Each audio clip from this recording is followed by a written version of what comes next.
how bloody good is this? Absolutely blew me away, because I'd completely forgotten how good they were. And now, to start the 16 hours of Live Aid, would you welcome Status Quo?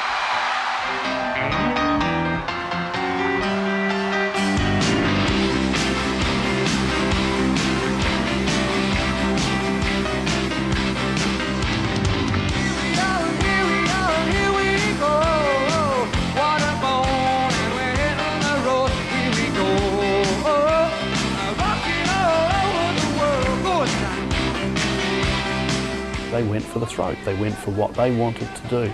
Fuck the record company, get them and do what you want to do musically. And that's what they did. They're one of the most consistent and one of the best live bands ever. You listen to that and you think, that's all been done before, but oh no, it hasn't.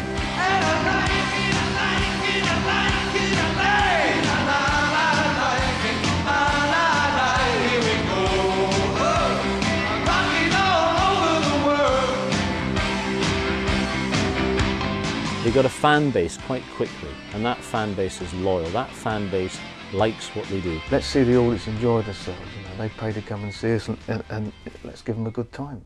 That's what it was all about, really.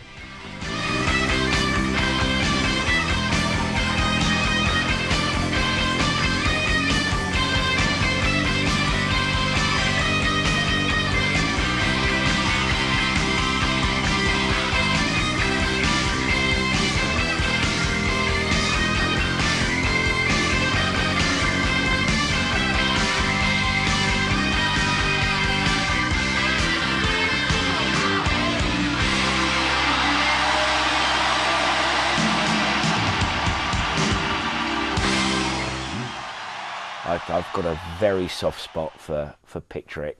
We need to do that one again. I mean, what is it called? Picturesque match to be called messages. You say that when you're pissed. Ridiculous.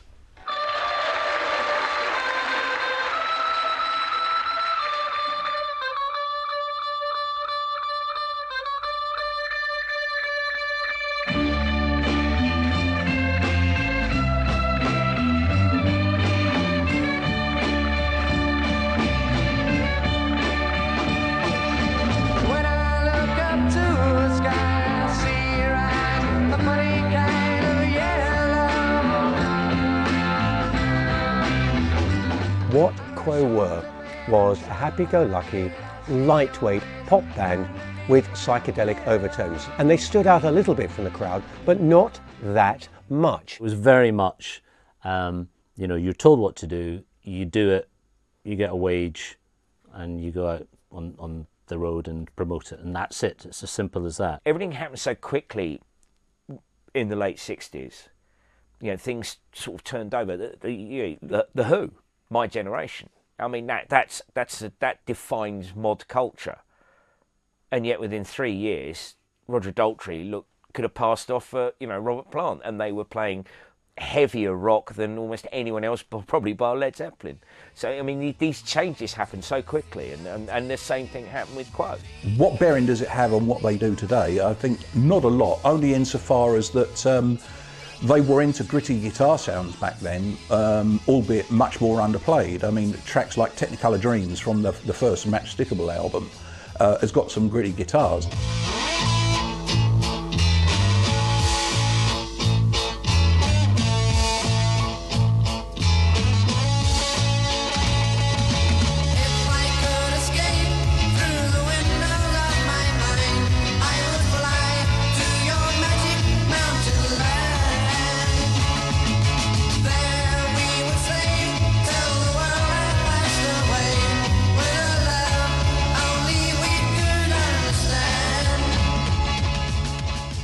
Of a time, it's of a place, but it's really enjoyable.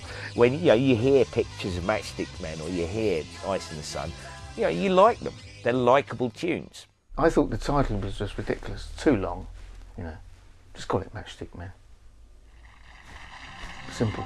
Ice in the Sun, the only thing it's really got in common with today is that it's a shuffle. Of course, this song was written by Marty Wilde, but it actually sounds to me more like The Move than Quo of this day and age.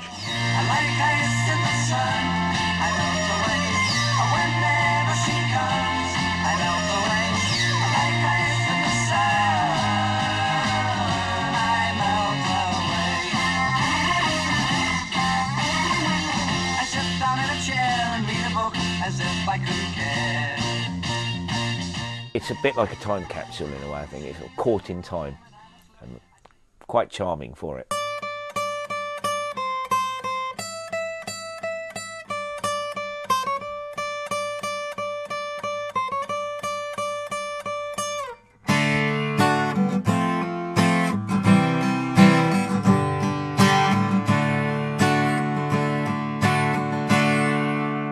That's basically the intro and verse, and the chorus is really simple. It goes. And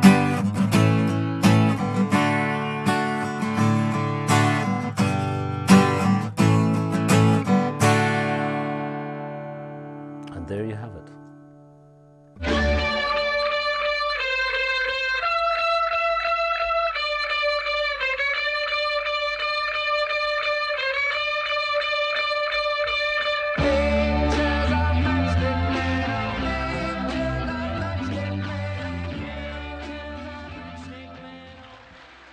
Their second album was called Spare Parts, and really that summed it up. It was awful. They'd run out of steam almost before they'd started, in a strange sort of way. It threw a spanner in the works, and although it wasn't an immediate success, you know, it was the start of something, and that something was, you know, the Boogie Beast. How can I know just what goes on in your mind if you always walk away? So what's the good? They were beginning to probably have a bit of confidence because they'd had a bit of success, and what they wanted to wear and the way that they wanted to look, that was beginning to come through. I don't believe this is what they really wanted to do. That they were very much under the influence of a record company and a producer who had a lot of power in the record company. I just felt at that time we weren't sure what was happening, which direction we were going. I just felt they were bringing these titles out just to sort of try and throw everybody, and it was all a bit odd, and it was all, maybe they was still trying to be sort of psychedelic, which we weren't, you know, and we were fighting the elements with this bloody thing. They had one minor hit, which is called Are You Growing Tired of My Love, which reached the top 50 in the UK. And in a way, that was almost a message to their fans. Are you growing tired of our music?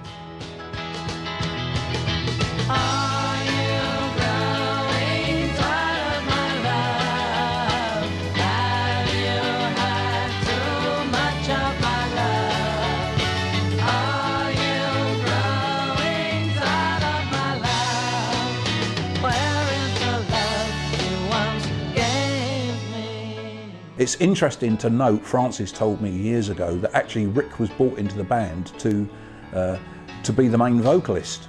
So it's interesting that the archetypal quo stuff that we all know started to feature more Francis as lead vocal. They decided that they didn't want to do, you know, what they'd been signed for, but there was something else very inherent that they really felt the need to do, and that's what you really start to hear on Spare Parts. They knew that part of their career was over, so they had a choice. Either that's the end of status quo, we had a fun time, we had a couple of albums, had a good enjoyable momentum on the road, or they moved into a different area. Fortunately for everybody, they chose the latter route with the backing of their label Pye. Are you growing tired of my love? Have you had too much of my love? Are you growing tired of my love? Where is the love you once gave me? To listen to, I think there are better tracks on Picturesque Match Stickable, but Spare Parts is an easier album to listen to from beginning to end, if you have to.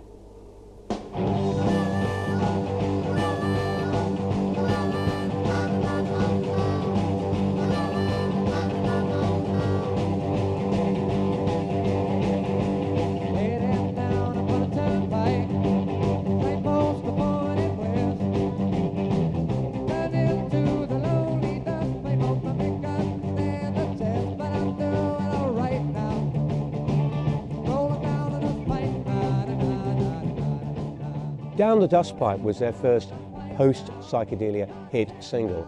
It defined where they want to go. It was simple, straightforward, it was rock and roll, it was 12-bar boogie if you want to put it in there, and also had a melody line that stayed in your head. It's probably the first one that Joe Public remembers as being a classic sound Quo song. It's soaked in grease, the whole kind of image that they're evoking there.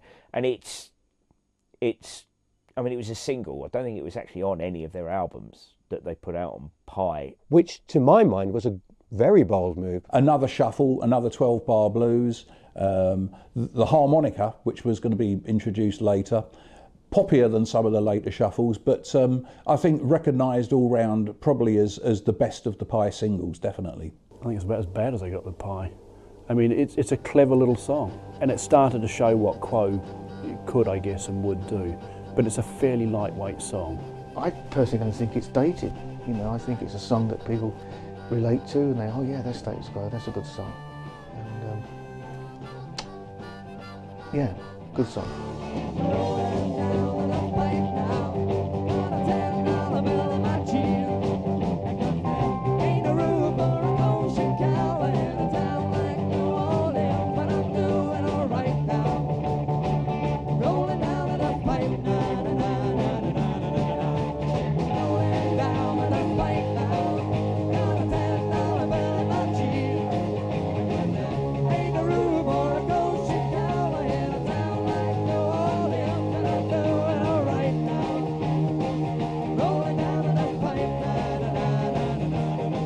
I actually feel very sorry for anyone who bought Quo's third album, Mark Kelly's Greasy Spoon, because of the first two.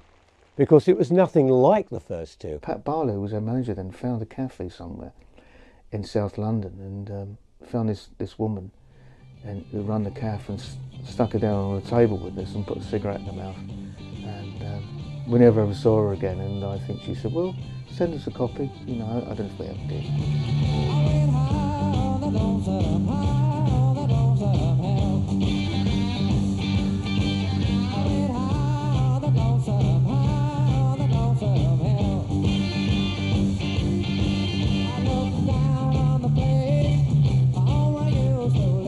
Mark Kelly's Greasy Spoon, I think, was starting to pave the way for what would come later.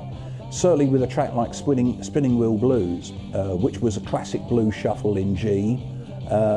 This was, I think, when they were starting to explore their love of the blues and this 12-bar formula a lot more. It was scuzzy, it was basic, but it was honest. And immediately it was, this is a different type of Quo. This has got an energy, this has got a 12-bar feel to it, this has got a bit of boogie about it. And Quo almost came alive. It's pretty repugnant, really. If you contrast that with the delicate, wonderful colours of the debut album, and then you've got this two stereo albums down the line, you've got this grease-ridden sort of record that, you know, bears no musical relation and no visual relation and no cultural relation to sort of what they've gone through. I suppose it must have been a bit of a shock for people at the time.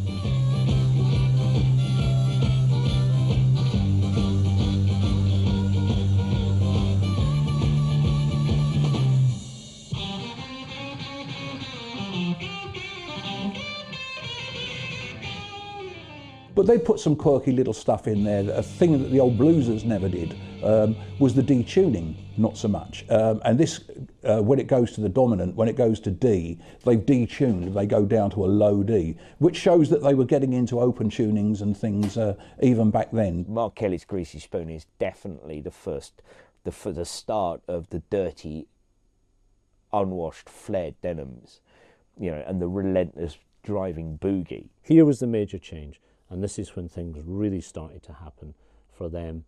They had now focused and found the direction they were going to go in. After Mark Kelly's, I don't think we ever attempted to play Matchstick Men again. I think if it got the audience pushed us to play it, we'd probably do it. But I think we're trying to put that behind us.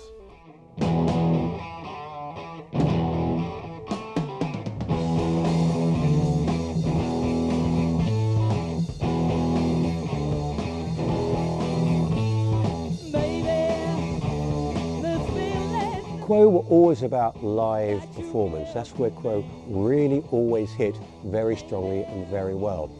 And one of their first live anthems was a combination of a track called Is It Me, which led into Gotta Go Home.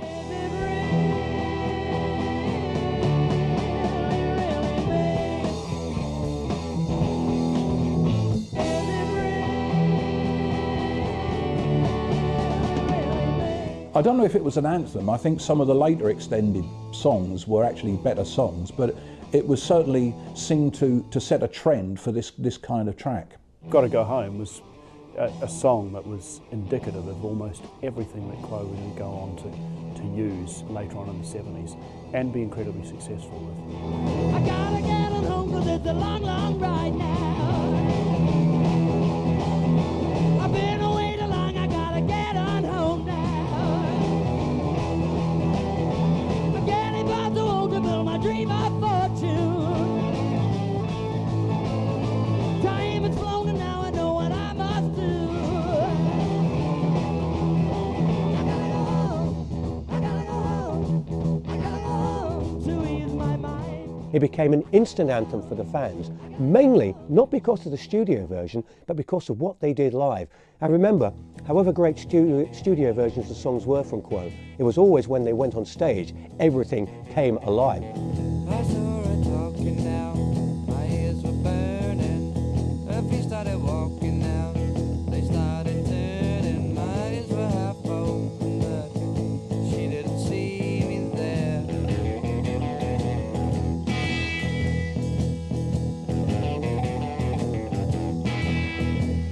We ran along, walking across the rooftops in my chair. People talk about Quo in the 70s making the same albums over and over again. They were a one-trick pony. Not quite true. What Quo could do is vary the pace, and In My Chair is one of the examples how they could modulate what they did. I think the band were desperately trying to shake off the image of nice, clean, flower power clothes and all the rest of it. And it was, although it was another shuffle, this time in E, it was very much grittier, dirtier. They recorded In My Chair at around about the Mark Kelly's period, and it's an incredibly simple song, works incredibly well the way that Status Quo delivered it. It was probably the first one after Down the Dustpipe that really started to identify the commercial sound of Francis Rossi's voice. My teeth were laughing now, we couldn't stop smiling. We danced to the mystery band without even trying. My eyes were half open, but we didn't see him there. They refined it slightly. It still had an edge to it, and a dirty edge at that, but also a catchy melody. But they could lay back a little bit off it, make it work without going full tilt. And that's what In My Chair really showed the fans, that you don't have to headbang all the time. You can lay back a little bit and enjoy the music and let it wash over you.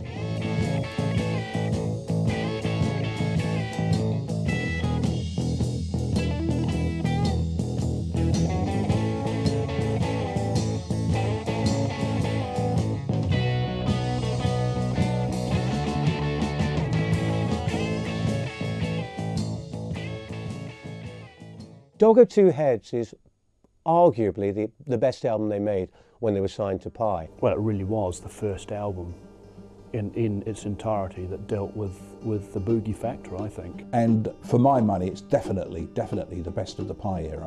Love, it seems I just can't find.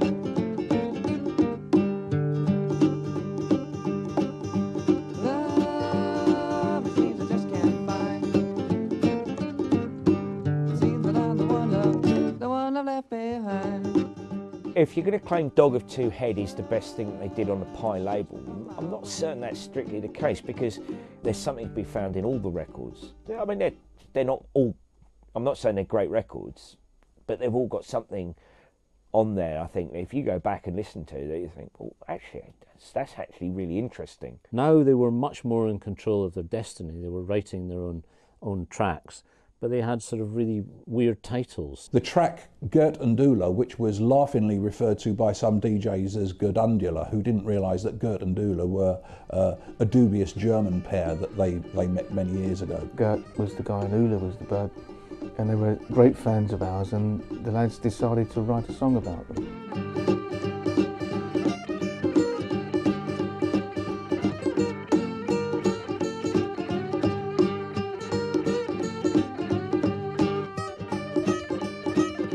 an amazing record because here was a band prepared to try and vary their themes and their motifs while still staying very much in the blues rock vein.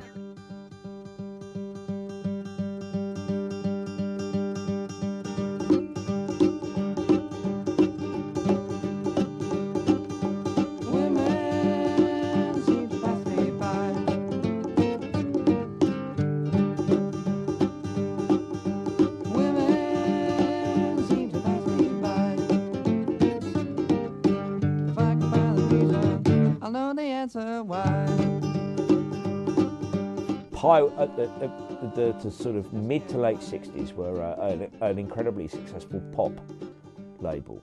And of course, Quo had taken this deliberate route not to be a pop band. I think they wanted us to be a pop band, because I think that way they thought that's the way for them to make loads of money, because, you know, pop being popular music. I think the Pye years were a source of frustration. I've spoken with the guys at length many times about this, and they went through a commercial period with took a couple of great singles for a start, Ice in the Sun and Pictures of Matchstick Men, which were great psychedelic pop singles.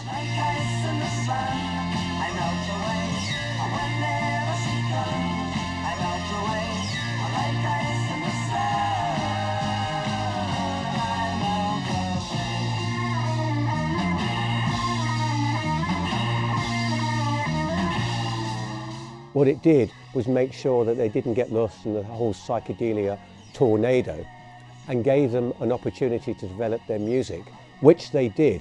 And all credit to Pye, because Pye could have easily dropped them after Spare Parts bombed. The recording experience and ability that came through, and of course any money that came through as well, obviously helped this band get on their feet and move into a direction that they wanted to. It put them in a position where they could truly do that. So I think it was very important for the band. Quo didn't have just a long run of success at Pye, nothing else. But what they had done is establish a future that went beyond hit singles. They were probably disappointed that they had to let us go in the end. But like I said, we had to move forward. And so we did.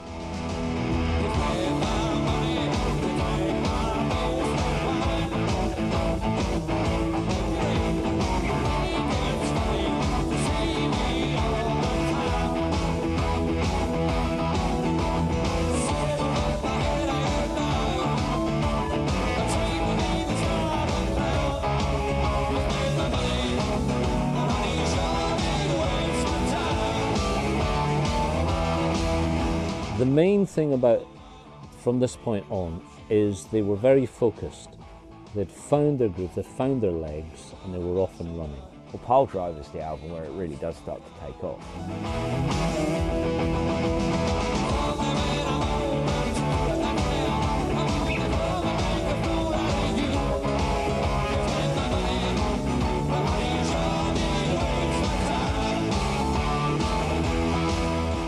Piledriver, what a great title for an album. It really summed up what Quo were about at the time, which is heads down, no nonsense, mindful boogie. And they came out with an album, their first tour at their new label, which said, you know what, we're going into a new era, we got smiles on our faces, we got a cover that really shows us playing live, with our heads right firmly forward. When I've spoken to Rick about this in the past, he reckons this was the first real Quo album. And I think they were starting to formulate the image. They produced it themselves. They had a hit single in Paper Plane, which again was classic Quo, what was to become classic Quo, with that 12-bar up tempo, let's have a good time, big smile in your face, put a drink in your hand and just bang your head.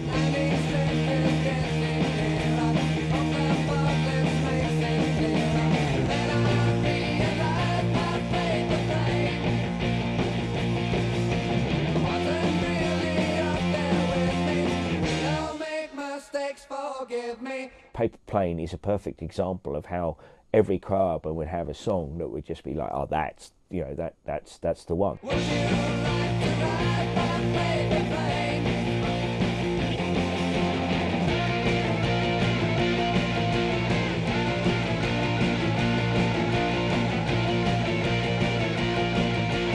Quo fans would sing that all night. You know, you see them in the audience leaping around singing it, they know every word. And fabulous. Piledriver also featured a great stage closer, one of the epic tracks, again later on, Roadhouse. Much as it's not a Patch on the Doors original, because nothing can be a Patch on the Doors original, it was a very, very good cover. I'll keep your eyes on the road, your hands upon the wheel. I'll keep your eyes on the road, your hands upon the wheel. Yeah, we're going to the roadhouse, we're gonna have a real good time. You might have looked back and seen rock and roll artists doing similar things, but they'd taken it from, you know, the Elvis style and turned it into their own thing. So they were really quite unique. They, you know, they had that look now, they had their sound, they knew what they were going to do, and they were a successful live act. So at this point it was onwards and upwards.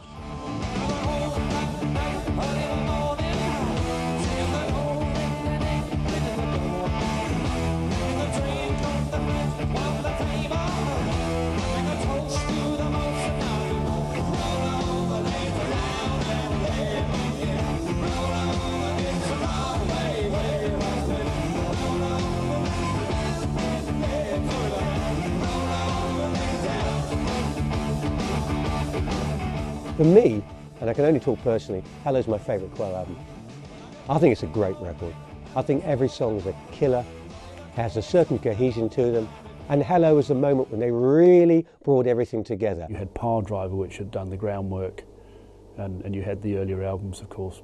But with Hello, I mean, they sold a lot of albums. I think Hello might actually have been the first one I really went out and bought, although in retrospect, as I've said, I think Piledriver was alluding to what they would later become. I think a lot of people like that album.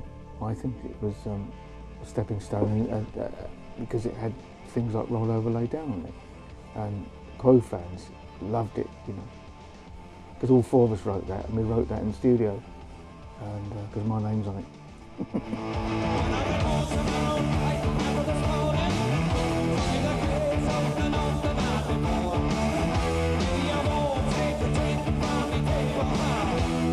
It's got Roll Over, Lay Down, which is a great opening, but isn't a straight ahead rocker in terms of just getting your head banging. It's more of a gentle swaying number.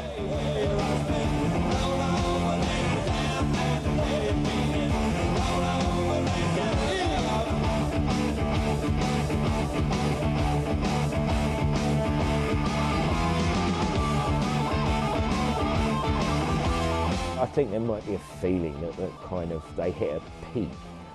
There's some sort of peak given that, you know, for that kind of new era with Vertigo. There'd only been Piledriver before it, and then they hit a peak, and then they kind of lived off that peak. I don't think they did actually live off that peak, but I think, yeah, that's probably the one that all the fans will go for. Whether it's objectively the greatest Quo album is difficult to say. However, I would say, yes, objectively it is. I liked it. I thought it was a good album. It marked the introduction of a new guitar tuning, which Rick christened the B tuning because it was in B, which is the heaviest tuning known to man. And basically the B tuning, you take a guitar that's tuned in the normal way, you take the A string up a tone to B, you put and Rick uses something like a 60 gauge bottom string, you take that one down to B, an octave below.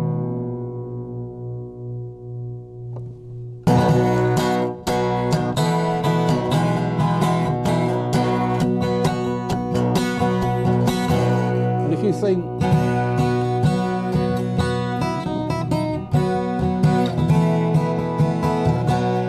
this fantastic modal tuning, and this was all Rick's, and it's been used in quite a few Quo songs. So when people say, oh, they're three-chord wonders and they're actually not that good musically, you just look behind the veneers, because they're fantastic players.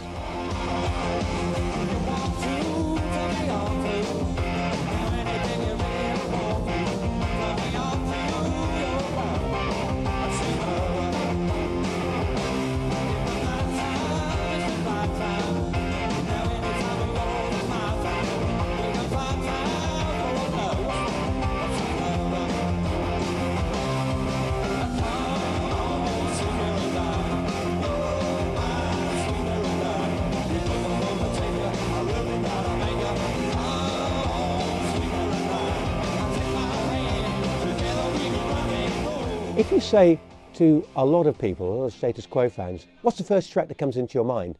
Caroline probably would come into most people's minds before any other track. Why? Good question.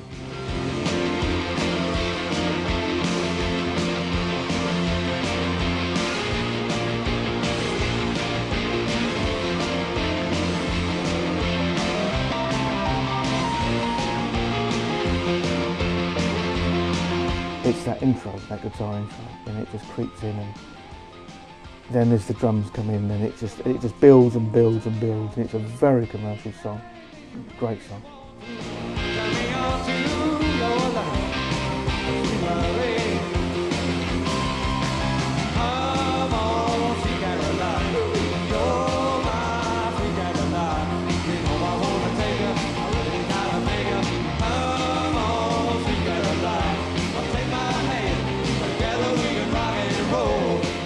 You'd have the dry ice sort of rising, and then suddenly the lights would be sort of mucking around on stage through the dry ice, and then all of a sudden silhouette, there'd be Rick Parfitt sort of head down and like playing the riff like that, and and chill would run through the crowd, and then the band would kick in, and it would all be off and up and running, and 2 hours later, what a night. If you hear Caroline on the radio, yes, you recognise it straight away, but it's quite a hard song to sing and hum. You try it. Come on, sweet Caroline. It was like sing-along, but not in the sort of, pub sing-along. It was, although it was played in pubs, obviously, in the jukeboxes, it was intelligent sing-along, shall I say, and it was blues-based, and blues has a good reputation. It shows that Quo were ever so clever in delivering simple songs, and I think that's their real secret. There's bands that would pay $1 million to be able to do what they have done, and very few have managed it.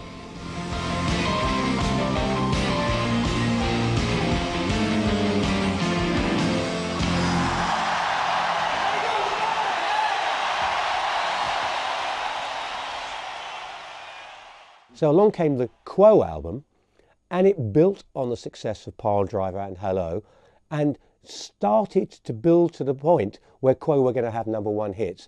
Quo were going to have a #1 album. The Quo album was really just more of the same. I don't know if they ever actually sat down and said, okay, we've got to write another song like Caroline, or what they did, but I suspect there was possibly a bit of that in there. You have an album that comes out with any band.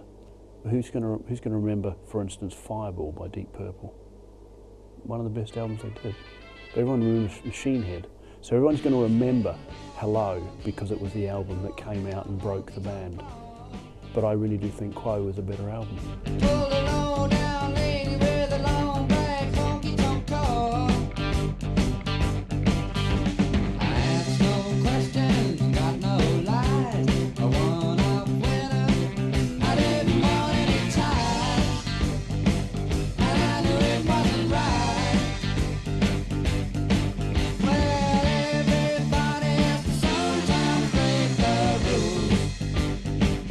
But I mean, Down Down's the best song I ever wrote for me. I just absolutely love it. It kicks some serious ass.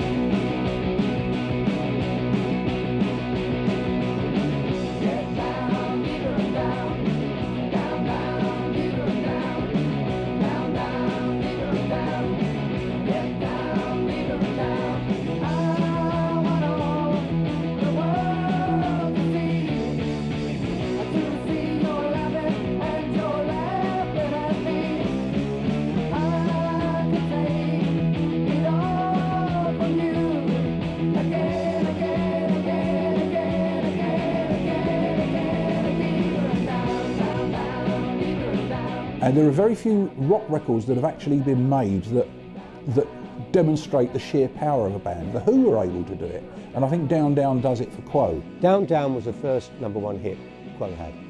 Finally they hit the top of the charts, at last. Just the lyrics were nice and simple, and it was a great riff, and there's that lovely long opening, and it's a pleasure, it was just fabulous. And fans love it, and it's just, there's something about it, it's just got a magic about it. And I just wish there were more songs around like that. When you hear a song like Down Down, just the way it builds up, the way it kicks in, the riff and everything, I just think it's great. Absolutely love it to death. It's a brilliant song. And it keeps on in the pause. And so on. And then the riff comes in. Ah, there's the quo we know. Gradually building it. And so on, the bass comes in. And so you've got this great riff. You've got a verse, down, down, deeper and down. Slightly ambiguous lyric, but what the hell? And the vocal sound, Francis, Rick, the two-part harmony, a simple verse, which goes up to an E, S, and then we'll put a little pushback in here, just, and so on. So we've already had more than the 3 chords, okay? And then it repeats this section, so you come back to that wonderful intro. And then they'll always think of something just when you thought, okay, that's it, simple. We'll push in something else in the middle. So you come into that lovely...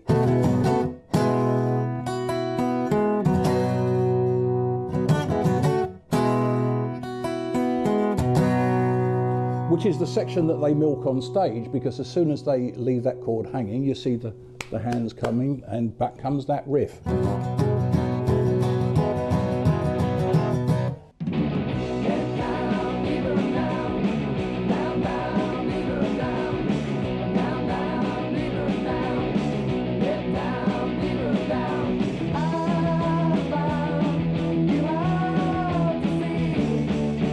'Down Down' isn't necessarily better than anything they'd done before, but it was right single, right time, right label, right marketing, and everything just came together and hit hard.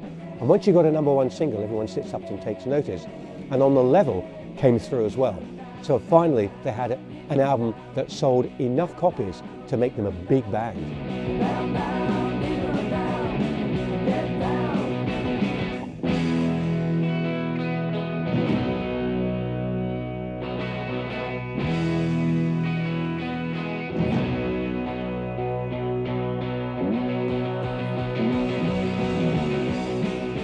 1976, on the release of the album Blue for You, went straight in at #1. I mean, that says it all. Blue for You, second best album the band ever did. Great album. Piledriver, Hello, On the Level, Blue for You. It's in that string of Quo albums that are nailing them as the band of the moment. It's probably the end of an era to a large extent in terms of studio albums, because Quo had reached the end of that phase of their life and career. They were ready to move on to a new style, as it were. They were definitely the hottest thing at the moment, and it was quite natural. They would go straight in at #1. Every time a band came, we'd have to travel up to Auckland, and that's what I did with Status Quo and Blue for You. Yep. You can still hear me yelling for the mystery song, which they never played in the TV show. There's no way you could say, oh, whose song's this? Because it's got the Status Quo emblem on it, you know, fabulous songs. It's sticking to a formula that the guys know works for them. So, yeah, I mean, literally, I mean, good luck to them that they got there. You know, they had their first #1 single, and then they got their first sort of #1 album.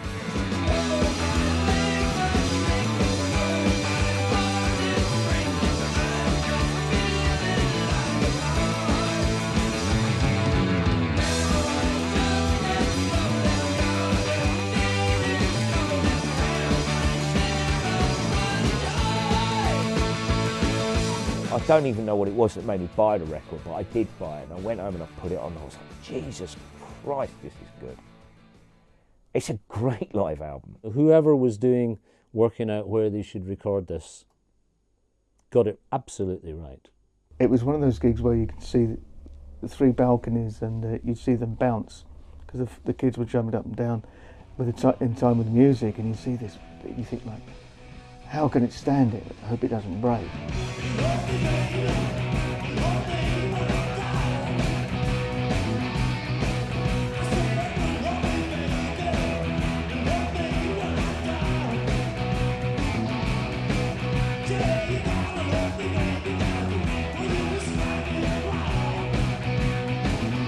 it does draw on album material that wasn't chart singles.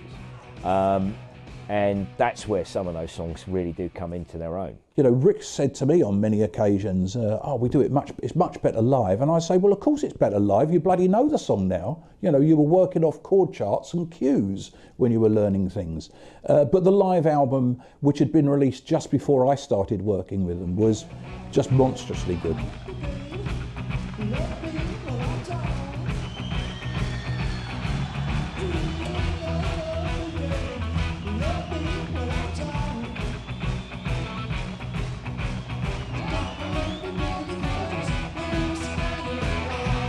Because they're a fantastic live band, as anybody who saw Live Aid, you know, coming on in the daytime and kicking the whole thing off, they got the place rocking.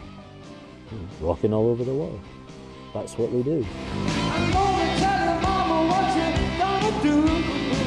Come on now, put your dancing shoes. Here we go. Rocking all over the world. Sing some. And I like it, I like it, I like it, I like it, I like it, I like it. Here we go. Rocking all over the world. Rocking all over the world, I think, was a disappointment. It's not a bad album, but that was the beginning of the decline for me, for Status Quo. Naff is the word that comes to mind. Right, well, Rocking All Over the World's the start of the real commercialisation era of Quo. But I don't necessarily think you could blame that on Pete Williams, not least because I know he'll be talking on this DVD.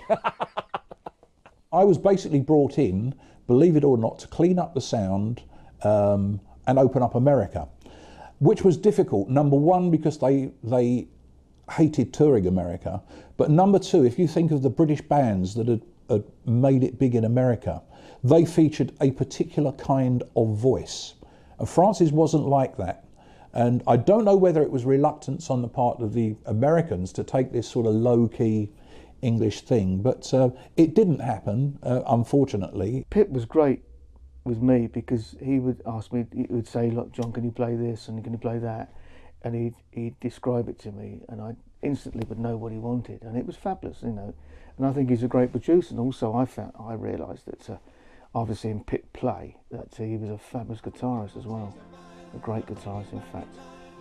He should have joined the band.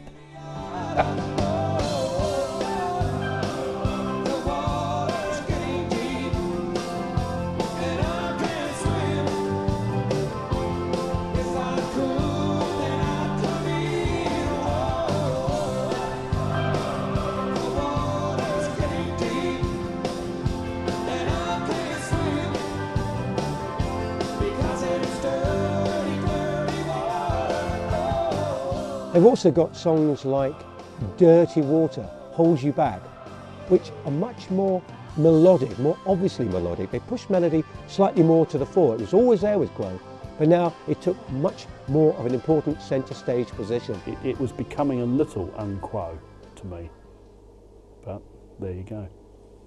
First of all, the C, the F, the G and the C is the basic song. And then to extrapolate on that, to play the inversions, C major, C over E, F, F sharp diminished, C, G, C. Perfect.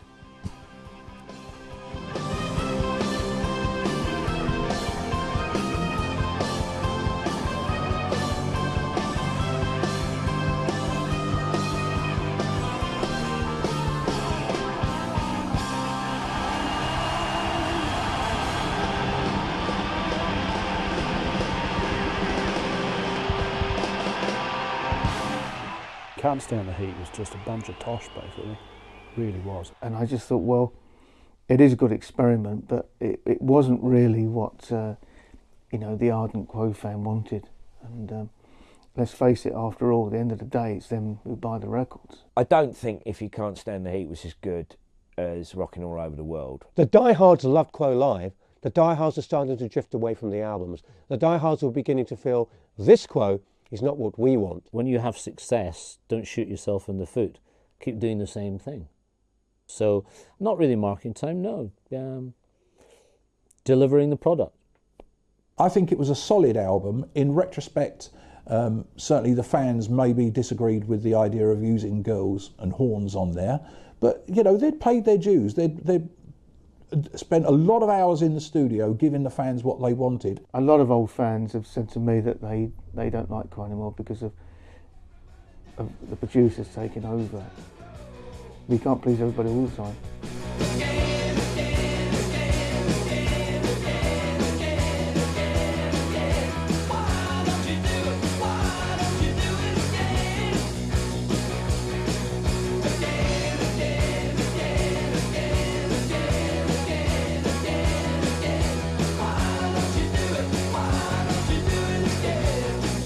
If you hear Rockin' All Over the World played live, it's not dissimilar to the studio version. If you hear Whatever You Want played live, it's got balls. Whatever you want, whatever you like, whatever you say, you pay your money, you take your choice. Whatever you need, whatever you use, whatever you win, whatever you lose. And it really proved the point that however much Quo could make polished music, there was still the rock and roller within them who burst out every so often in denim and leather and said, we are going to get you on your feet, we're going to get you headbanging because we still can. We did try to get back to a more basic sound after If You Can't Stand the Heat. Possibly one of the last classic Quo songs that they wrote. I'm not saying that after that, they wrote good songs, but classics. I could take you home on the midnight train.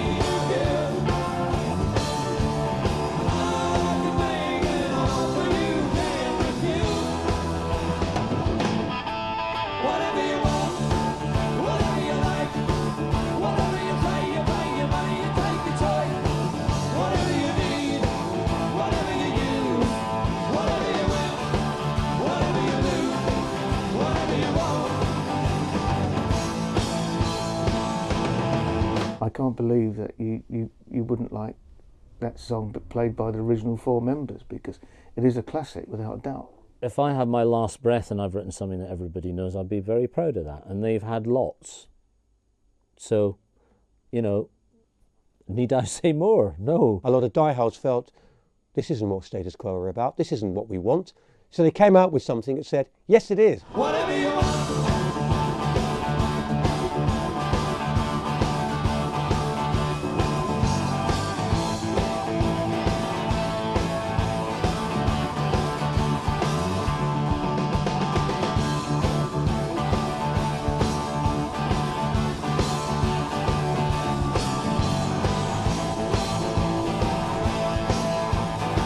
The thing Quo did with Pip Williams, they had a rapport with him, or seemed to have one from the studio. They understood the balance, and he understood the balance, between the hard-hitting rock and the more polished sound. John Eden started to take them away from that, and started to take them into a different area, which is too polished. But I think the fact that Quo may have had more of a handle, may have actually forced the fact that they had more of a handle on the album, gave it that little bit more of the older Quo sound. In the past, they could turn around and say, oh, Pip, sort that one out, you decide what edit section to use there. They were then forced to get involved with John, and I think this was really good for the band. I mean, I played guitar on virtually every track I produced with them, or some guitar. And if there was a part, like in the Army now, I did all the lead guitars on that. But if there was a part that maybe Francis thought, I can't do, what do you want me to do? Oh, fuck it, you do it, Pip. And they couldn't do this now, So I was off with the Moody Blues for 16 months.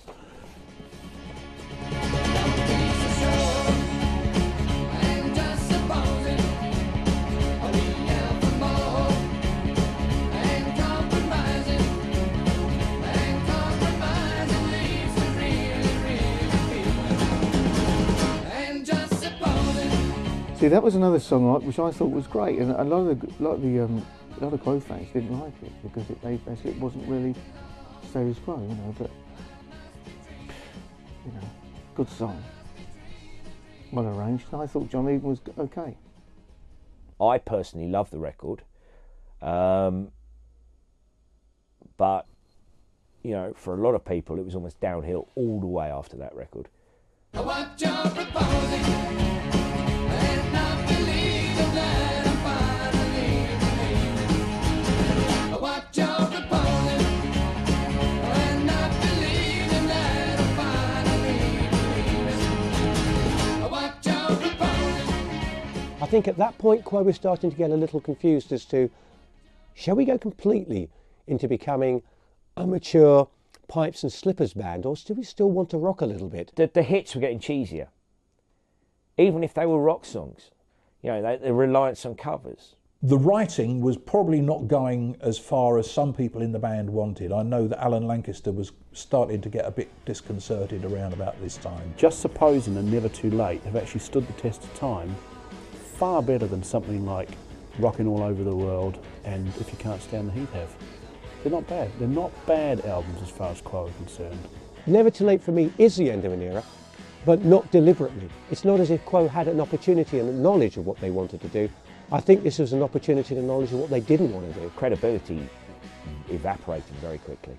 It was possibly they were feeling the time that with the touring and everything else, they may have been mentally exhausted, I don't know. If we'd taken a lot of time off and just really settled down and took life easy and took time off and just rethought ideas and arrangements and things, we could have, I think it would have probably lasted maybe another 5 years, maybe, I don't know.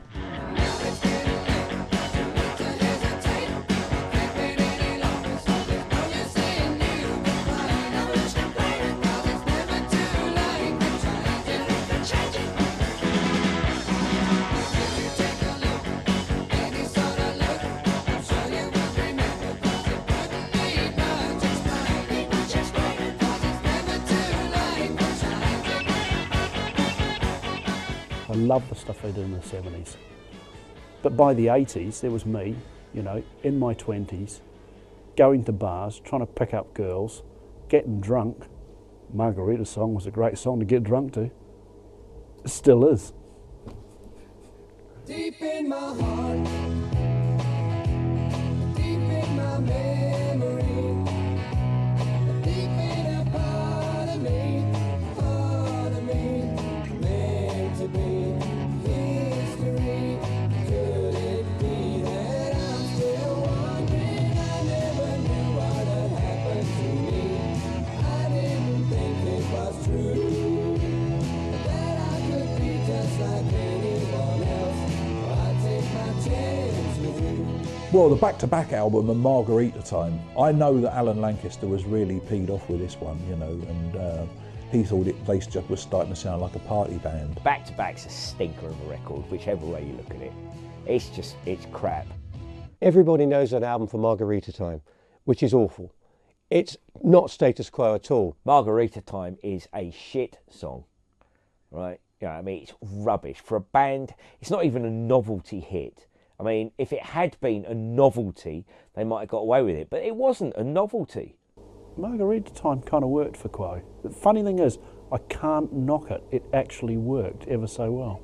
It had no oomph, it had no belief, it had no heart, it had no passion. It was almost written just for a hit single. But I actually liked that album. I thought the Messer Blues and Old Rag Blues were great tracks. Very poppy, but you know, it was good. But I think it was indicative that there were cracks in the walls, if you like.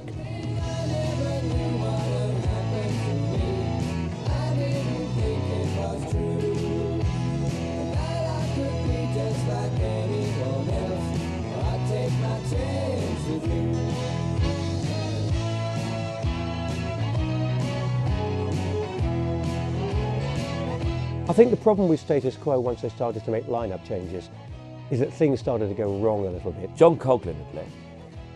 They didn't like Alan Lancaster, they didn't get on.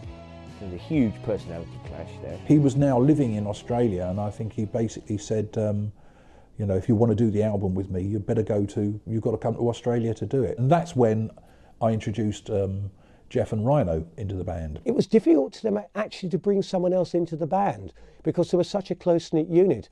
And I think the problems that they had at the time in terms of where do we go, were a bit confused about, do we go this way, do we go that way, was partly because of the personnel changes. Quo, by 1982, had moved on so much from the Blue For You era that they probably dismayed quite a few of their fans. possibly if it didn't bother him, it might have been the final nail in the coffin for some real straggly-haired diehards. A vacation in a faraway land. Uncle Sam does the best he can. You're in the army now. Oh, you're in the army now. Now you remember what the draft man said.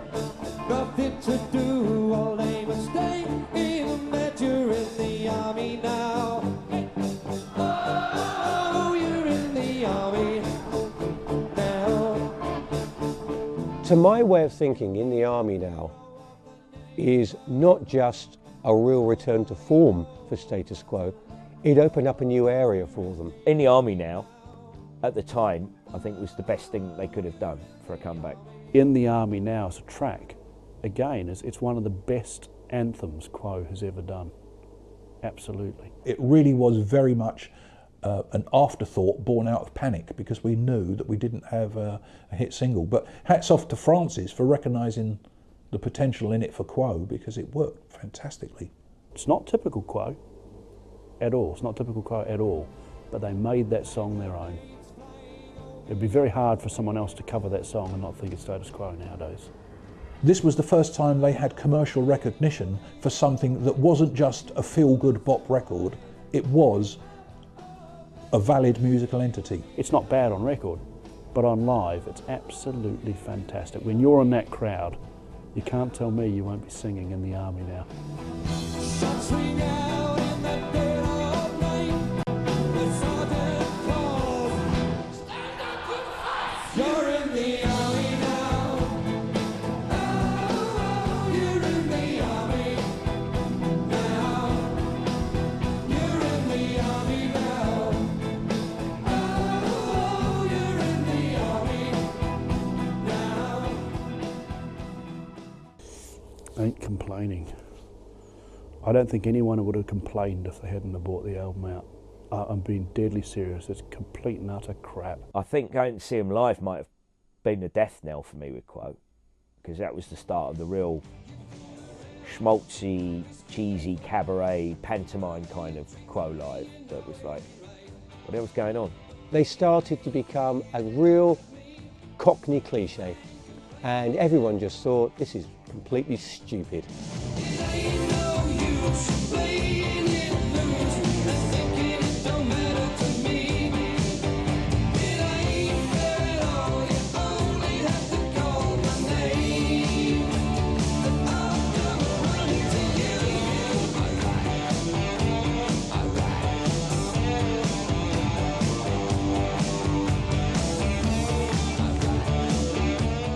The weird thing is they actually do try to experiment a little in there. It falls completely flat on its face, and the songs, as someone else has quoted in the past, sound like Chaz and Dave. Well, we've got Chaz and Dave, we don't need another one. You think about the history that this band had, how on earth they could ever become ludicrous, I don't know, but they managed it. Actually, Ain't Complaining was a song written by Rick and myself. We used to write a few bits and pieces together. We used to stay at home and have a few glasses of wine and write things. And this came out of the good old G tuning. But it wanted to be reasonably poppy, and I think it worked quite well. I don't think we got necessarily the best take of the master. You also didn't have the influence of Bob Young, who I think was so important to these hits that they had in the 70s. Of course, he was writing little or nothing by this period. He'd been replaced by other people, and I think it shows. Down in ill, in ill, in ill, in ill. I remember when I first heard that, I liked it. I can't stand the bloody song now. After the comparative failure, if you like, of Ain't Complaining, the single and the album, here comes Burning Bridges, near to Christmas time, rockets the album back up the charts again, and Quo are off on another runner. Phenomenal.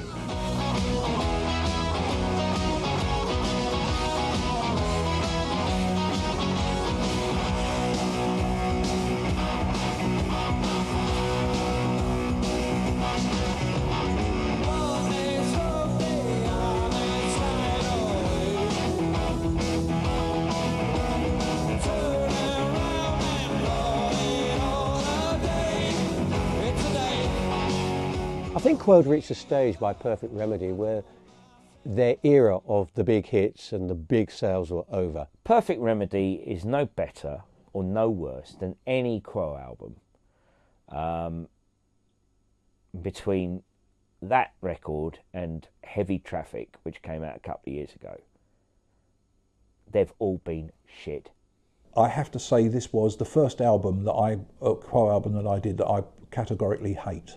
It just didn't work for me. And I actually took the unprecedented step of writing a letter to the management and the managing director of the record company at that time saying that I do not want to receive the usual flack. It was never going to sell big unless it had a freak hit single.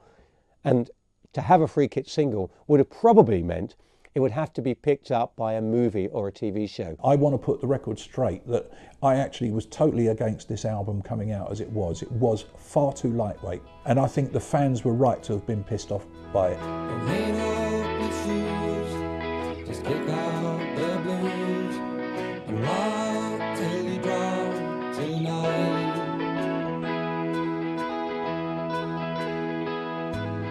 All we do depends upon you, so rock till you drop tonight. Rock Till You Drop. Shit.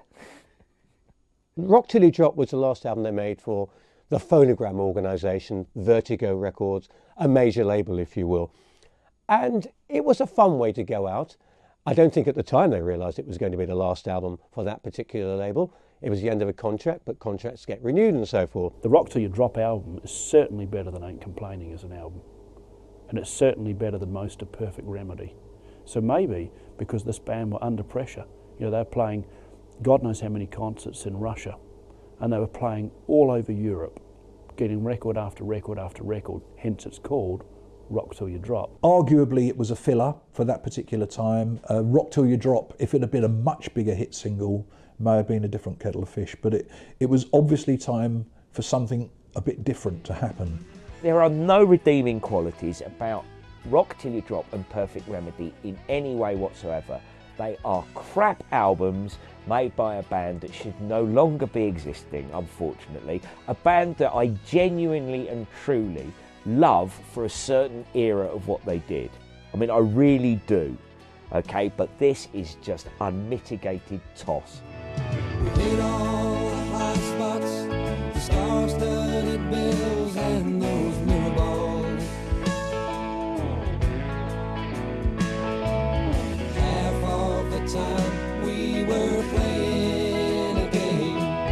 Half of the time I could hardly remember my name.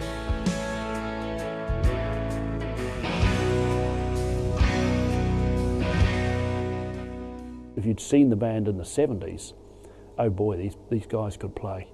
It was simple, hard delivery boogie rock, but boy, could they play. Absolutely. It was fun. You went along, you banged your head, you went home. You had a great laugh. You got it all out of your system, whatever it was you had to get out. You'd heard some great tunes. Just a barrage of them. Bang, bang, bang, bang, bang.